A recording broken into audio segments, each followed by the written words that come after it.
அன்பும் பண்பும் பாசமும் நேசமும் நிறைந்த நட்புகளுக்கும் உறவுகளுக்கும் என் இனிய காலை வணக்கம். இன்று ஒரு குறள். அதிகாரம் 29. கல்லாமை. எல்லாமை வேண்டுவான் என்பான், இணைத்து உன்றும் கல்லாமை காக்கத் தன் நெஞ்சு. குறள் எண் 282.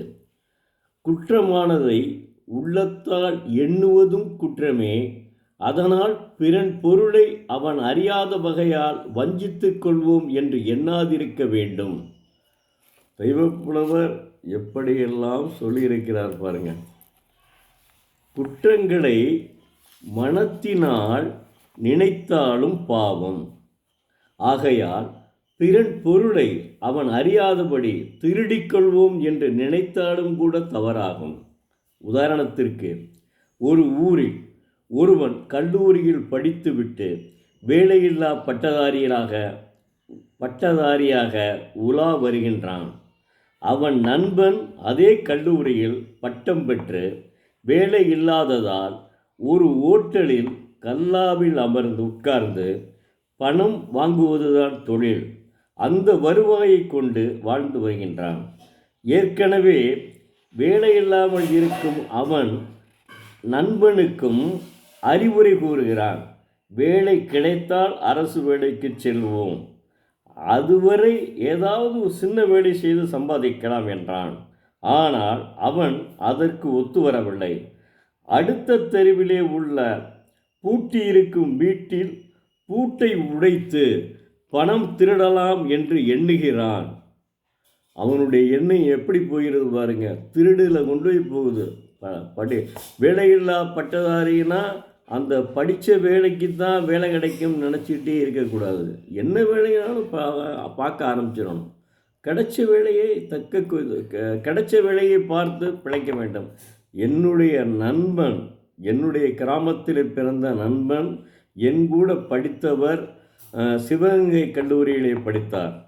2 பேரும் ஒரே செட்டு தான். என்னுடைய 1 இயர் சீனியர். அவர் என்ன செஞ்சாருன்னா, இங்கே இருந்து சென்னைக்கு நான் வேலைக்கு போகிறேன்னு போனார். அங்கே போய் வேலை எதுவும் கிடைக்கல, சாப்பிட்றதுக்கும் கஷ்டப்பட்டார். கொஞ்ச நாள் நான் வேலை பார்த்துட்ருக்கேன்னு சொல்லிட்டு சும்மா வீட்டில் அப்பனா அனுப்பிட்டே இருந்தார். அதுக்கப்புறம் என்ன செஞ்சிட்டாப்புலன்னா, மூட தூக்கியே சம்பாரித்தார். அதுக்கப்புறம் அதனுடைய விவரத்தை தெரிஞ்சு அவங்க அப்பா ரொம்ப கஷ்டப்பட்டு இப்போ இதுக்கு வந்துட்டு திரும்ப மறுபடியும் அவரை அழைத்து தன்னுடைய ஊரிலேயே விவசாயம் பார்த்து திருமணம் செய்து வைத்தார். அந்த அளவுக்கு அவர் மூட தூக்க வேண்டிய அவசியமே கிடையாது. அவருடைய விவசாயத்தை பார்த்தாலே போதும். படித்து விட்டோம் என்ற கௌரவம். படித்து விட்டால் மட்டும் போதாது, வேலை கிடைப்பதற்கு வேண்டிய முயற்சியையும் செய்ய வேண்டும். அப்படி கிடைக்கவில்லை என்றால் ஏதாவது ஒரு சின்ன தொழில். இந்த பையன் முதல்ல படித்த அவனுடைய ஃப்ரெண்டு ஹோட்டலில் கேசியராக இருக்கான். அதில் என்ன கேவலம்? கேசியராக இருக்கிறது என்னங்க? தொழில் செய்யாமல் ஒருவன் முடங்கி இருந்தால்தான் கேவலமே ஒழிய, அவன் எந்த தொழிலை செய்தாலும் எந்த படிப்பை படித்தாலும் அதை பற்றி கவலையே படக்கூடாது. கிடைக்கையில் அது கிடைக்கட்டும், அதுக்கு முயற்சி செய்வோம். அதற்காக வீட்டில் சும்மா இருந்து கொண்டு சாப்பிடக்கூடாது. அதனைத்தான் தெய்வப்புலவர் உணர்த்துகிறார்.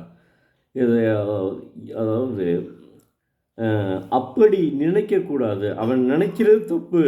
அடுத்த வீட்டில் போய் திருடுவோம் நினைக்கிறதே தப்புன்னு தெய்வப்புலவர் உணர்த்துகிறார். எப்படியும் வாழலாம் என்பது வாழ்க்கை, ஆனால் இப்படித்தான் வாழ வேண்டும் என்பது இலக்கியம். தெய்வப்புலவர் திருவள்ளுவர் வழியில் திருட எண்ணாமல் உழைத்து வாழ வேண்டும்.